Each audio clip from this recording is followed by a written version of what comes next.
Well, you've heard my introduction. I'm Dr. Sam Clovis, and I'm running for the United States Senate for the state of Iowa. Well, now we're going to talk about the three big things, and I'm going to talk about them in order, and we're going to talk about each one in a separate segment here, so if you'll just indulge me as we go along here, I'd appreciate it. The first area is about the economy. The economy of the United States is one that's very large. It's about 20% of the overall GDP of the world, the gross domestic product of the world.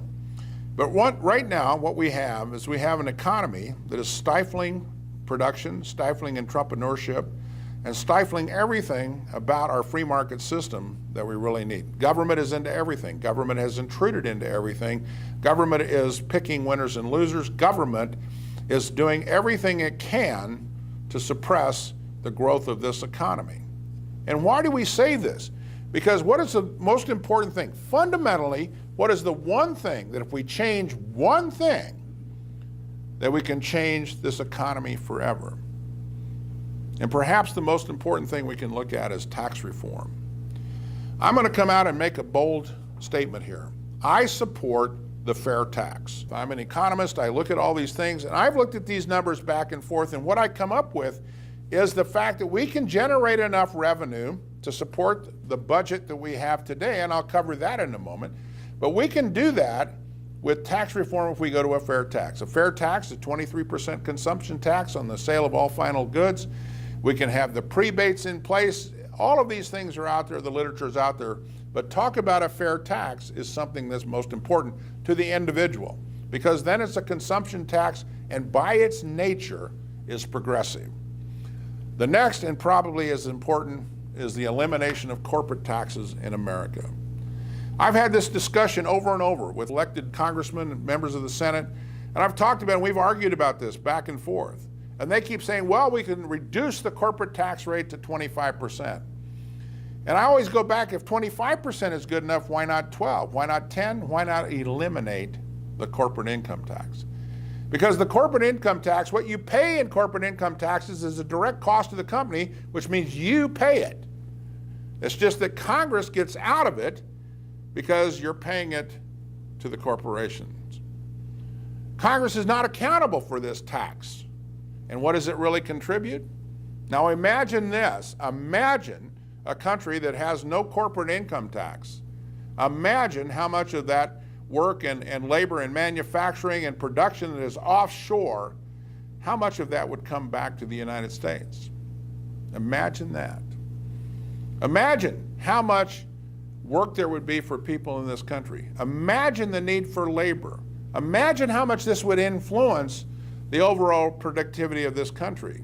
And then we would be able then to structure immigration policy, something that's another hot button issue, to support the economy instead of the economy having to support a subsidized workforce. Imagine.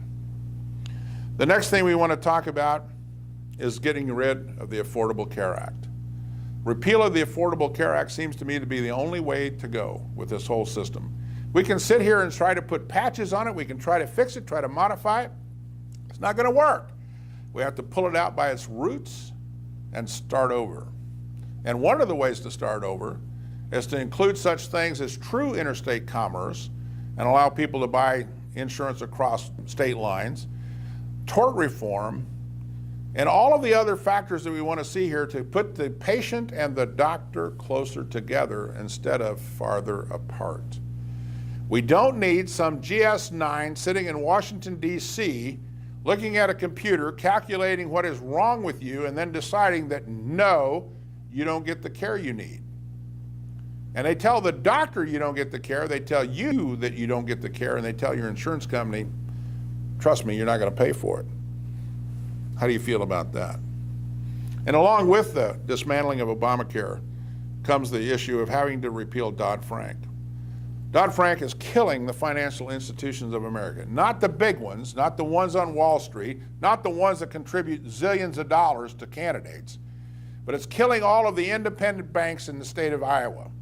It's killing independent banks all over the country because the cost of compliance is so high now that it's cutting into the very fact of whether or not they can make money at all, whether they can even provide services. And these banks are being bought up And we call that a concentration of industry. And what's happening is when you have a concentration of industry, you reduce competition, and that affects the consumer outcomes in a very negative way. We have to have regulatory reform. What's Congress been doing? Why, how in the world does something like the IRS happen? How in the world is it the EPA is able to go out here and literally dictate the economy of the United States when they are told that they don't have to look at the impact of their regulations on the economy? How can that be? But that's exactly what's happening. We need a balanced budget. I propose this. I propose that we freeze spending exactly where it is, and we do not raise spending one nickel until such time as the revenue that comes into the United States government equals that budget. What does that mean? Well, imagine inflation. Imagine inflation taking place. Imagine the fact that you would have to cut the budget 2 or 3% every year just to maintain where you are. By sheer attrition, the government gets to get smaller, leaner, and guess what? More effective and more adaptive to the things that are going on, and frankly, more responsive to the American people. Because if they know that that's what's going on, if the government knows what's going on, they will have to adapt. All complex systems do.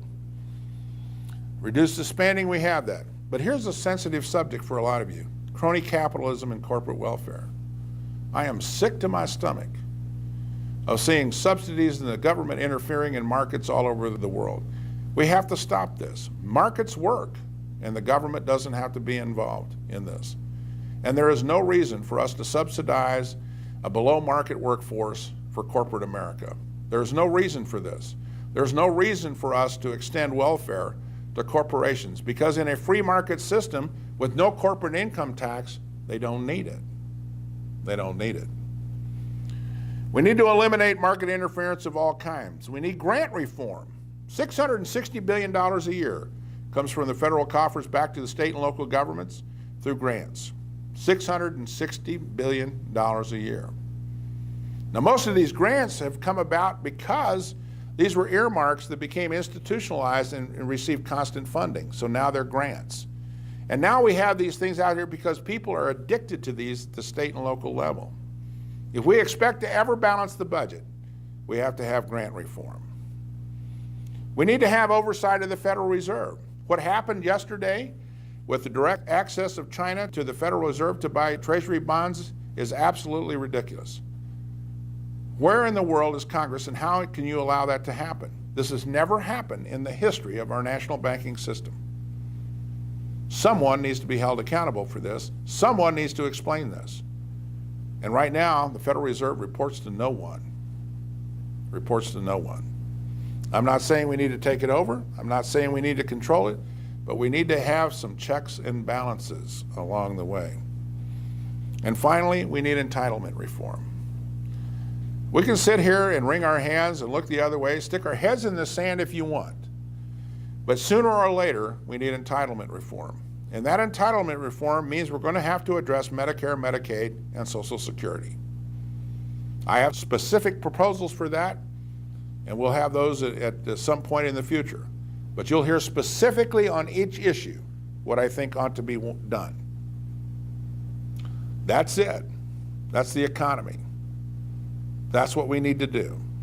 I'm Sam Clovis, and I'm running for the United States Senate.